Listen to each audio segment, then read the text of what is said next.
welcome back to 11 Paths. So today we are preparing the hoop to start for the classes. So here is your hoop, the fabric glue. Some fabric glue I apply on a nylon, then some fabric to wrap the inner part of the embroidery hoop. First, you unscrew your embroidery hoop. We are wrapping the inner embroidery hoop, so apply all the fabric glue onto the body, both in and out of the embroidery hoop. You can see how I'm doing it. So I let it to dry a bit, then start wrapping the inside.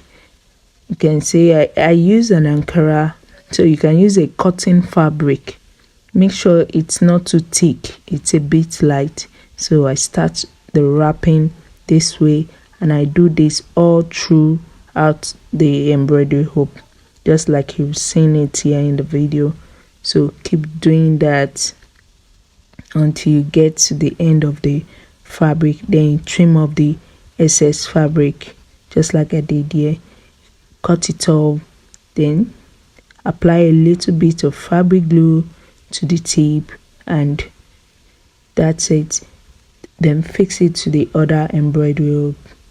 Remember to snipe off all the excess fabric that are on the edges of the embroidery hoop. Fix it together, make sure they are firm. Don't forget to subscribe to our YouTube channel. Thanks.